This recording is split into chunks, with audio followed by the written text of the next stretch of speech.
đường mình đã làm, những chặng đường mình đã cống hiến, mình đã đạt được cái thành tựu, nhưng bên cạnh đó sẽ có một vài các cá nhân, đúng không ạ, chúng ta chưa cảm thấy hài lòng và muốn nỗ lực nhiều hơn nữa.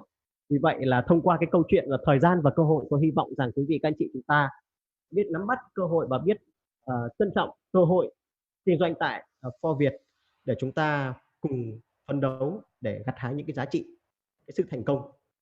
Và hy vọng là trong buổi tối ngày hôm nay chúng ta sẽ cùng đi trao đổi cùng quý vị đã dành thời gian để tham dự chương trình Zoom, rồi là trên Facebook lắng nghe livestream, thì chắc chắn quý vị chúng ta sẽ học được những cái giá trị có thể phù hợp với tất cả quý vị để chúng ta áp dụng cái kiến thức đó cho bản thân, cho hệ thống, cho doanh nghiệp, cho cái quá trình làm việc của tất cả quý vị. Và kính thưa tất cả quý vị, cái nội dung mà tôi muốn truyền tải đến quý vị các anh chị hôm nay có hai nội dung. Và bước vào nội dung đầu tiên đó là về cái quy trình để tuyển được đại lý. Bởi vì công việc của chúng ta đó là gì ạ? Là xây dựng một cái hệ thống khách hàng, chuỗi khách hàng, chuỗi đại lý. Và đây giống như là cái công việc chúng ta thành lập doanh nghiệp, chúng ta mở một hệ thống doanh nghiệp riêng của mình đấy ạ. Và khởi nghiệp từ con số 0 luôn. Và đến với For Việt, cái điều kiện tham gia tại For Việt chúng ta khởi nghiệp từ con số 0.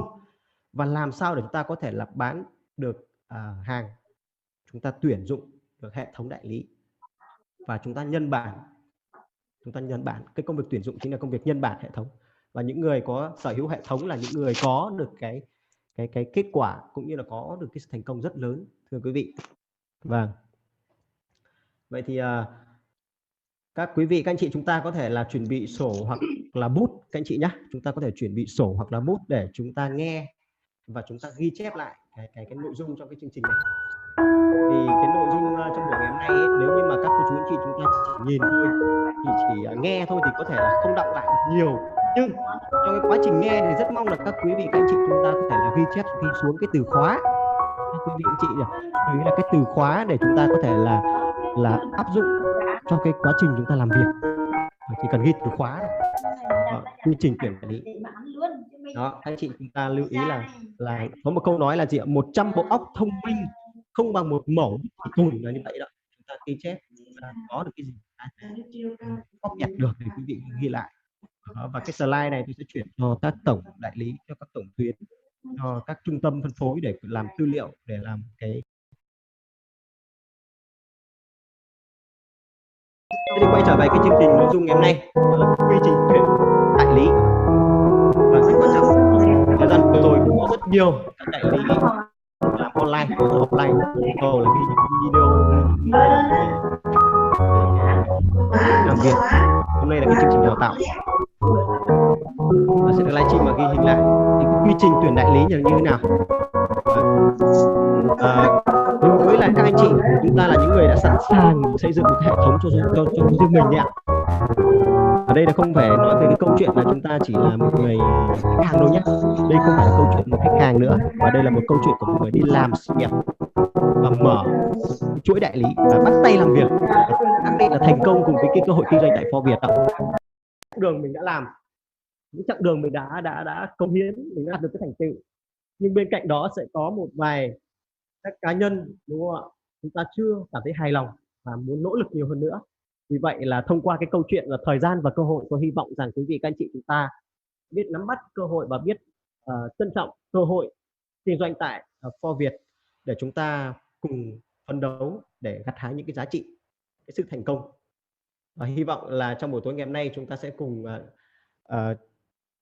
đi trao đổi cùng quý vị đã dành thời gian để tham dự chương trình Zoom, rồi là trên Facebook lắng nghe livestream, thì chắc chắn quý vị chúng ta sẽ học được những cái giá trị có thể phù hợp với tất cả quý vị để chúng ta áp dụng cái kiến thức đó cho bản thân, cho hệ thống, cho doanh nghiệp, cho cái quá trình làm việc của tất cả quý vị. Và kính thưa tất cả quý vị, cái nội dung mà tôi muốn truyền tải đến quý vị các anh chị hôm nay có hai nội dung. Và bước vào nội dung đầu tiên đó là về cái quy trình để tuyển được đại lý. Bởi vì công việc của chúng ta đó là gì ạ? Là xây dựng một cái hệ thống khách hàng, chuỗi khách hàng, chuỗi đại lý. Và đây giống như là cái công việc chúng ta thành lập doanh nghiệp, chúng ta mở một hệ thống doanh nghiệp riêng của mình đấy ạ. Và khởi nghiệp từ con số 0 luôn. Và đến với For Việt, cái điều kiện tham gia tại For Việt chúng ta khởi nghiệp từ con số 0 và làm sao để chúng ta có thể là bán được hàng, chúng ta tuyển dụng được hệ thống đại lý và chúng ta nhân bản. Cái công việc tuyển dụng chính là công việc nhân bản hệ thống, và những người có sở hữu hệ thống là những người có được cái kết quả cũng như là có được cái thành công rất lớn, thưa quý vị. Vâng, vậy thì các quý vị các anh chị chúng ta có thể là chuẩn bị sổ hoặc là bút các anh chị nhé. Chúng ta có thể chuẩn bị sổ hoặc là bút để chúng ta nghe và chúng ta ghi chép lại cái nội dung trong cái chương trình này.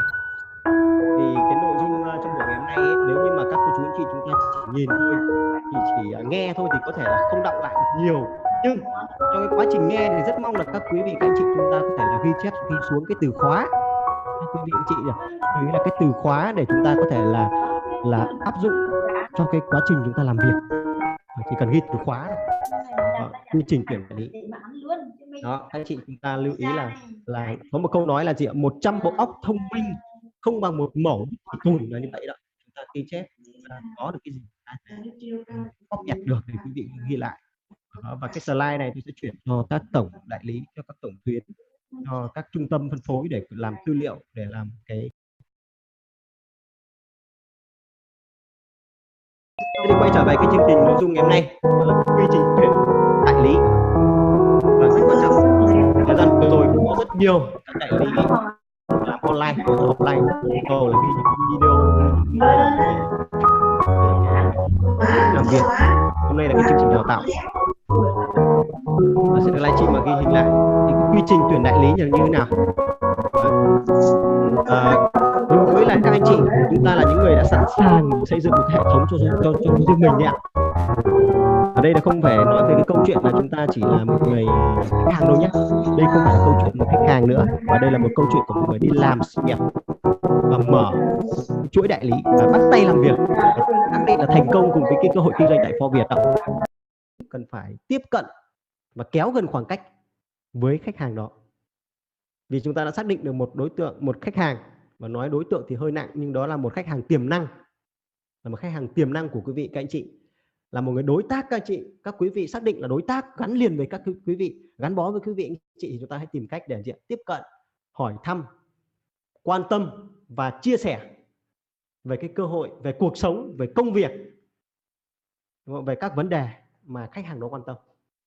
Thì cái việc chúng ta tiếp cận với khách hàng này là chúng ta sẽ có những cái mục đích là gì ạ? Một là cái người khách hàng đó sẽ trở thành cái hệ thống người tiêu dùng của mình. Nếu như không là một đại lý thì sẽ là một gì ạ?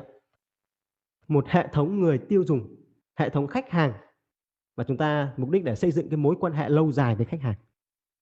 Và khi các cô chú anh chị, các quý vị chúng ta đã xác định được một nguồn khách hàng, một cái danh sách list khách hàng rồi, thì cái việc đầu tiên, cái mục đích chúng ta tiếp cận để làm gì ạ? Để phát triển cái hệ thống người tiêu dùng của quý vị. Quý vị các anh chị chúng ta tưởng tượng nếu như quý vị kết nối được 100 khách hàng, hay không nói 100, chỉ là 20 khách hàng thôi, thường xuyên lấy của quý vị các anh chị mỗi tháng hay mỗi tuần lấy một đơn hàng là 1 triệu chẳng hạn, hay là một lon sữa thôi, hai lon sữa cũng vào gần 1 triệu, phải không quý vị các anh chị? Hay một tháng là 4 lon hoặc 5 lon thì cái đơn hàng cũng vào hơn 1 triệu đến 2 triệu, thì nhân với lại 20 khách hàng mà thường xuyên tương tác với các quý vị các anh chị, thì các cô chú anh chị đã có một cái lượng doanh số không hề nhỏ đâu ạ.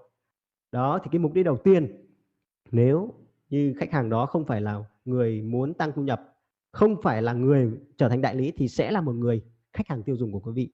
Và tiếp theo, từ cái người khách hàng đó, chúng ta lại nhờ cái mối quan hệ đó giới thiệu ra người tiếp theo. Vâng, tức là chúng ta sẽ có một cái mối liên kết từ khách hàng thứ nhất chúng ta quen, nhưng từ khách hàng đó chúng ta nhờ giới thiệu lại ra khách hàng khác. Tức là đằng sau cái người khách hàng đó là cả một cái mối quan hệ nữa, phải không các quý vị? Và có một câu nói là bạn của bạn là vô hạn. Bạn của bạn là vô hạn.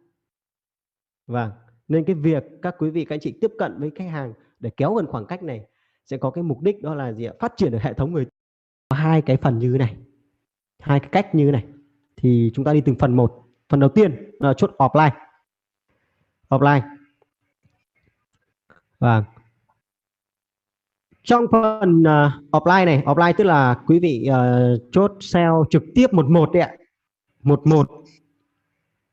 Vâng, khách Quý vị gặp khách hàng trực tiếp và các anh chị, các quý vị chúng ta trao đổi, có thể địa điểm là tại nhà của các quý vị, tại quán cà phê, thì được chia thành hai nhóm như sau, đó là chốt sale lạnh và chốt sale nóng. Chốt sale lạnh là gì ạ? Chốt sale lạnh là gặp mặt, nói chuyện, chia sẻ về cuộc sống, về công việc kinh doanh, hỏi đáp qua lại giống như một người bạn. Đó là việc chốt sale lạnh. Chốt sale lạnh là gặp mặt trực tiếp, tức là ai to ai, tức là mặt đối mặt, gặp mặt nhau, ngồi uống nước, nói chuyện, chia sẻ về cuộc sống, về công việc kinh doanh, và giống như một người bạn. Thưa quý vị, các anh chị, thì đối tượng đó là những người đã quen biết rồi, những đối tác, những người bạn cũ, và tất cả các khách hàng vãng lai sau khi đã gặp và các cô chú anh chị đã có số điện thoại, các anh chị hẹn gặp. Đó, thì đó gọi là đối tượng khách hàng trong nhóm, đó là chốt sale lạnh.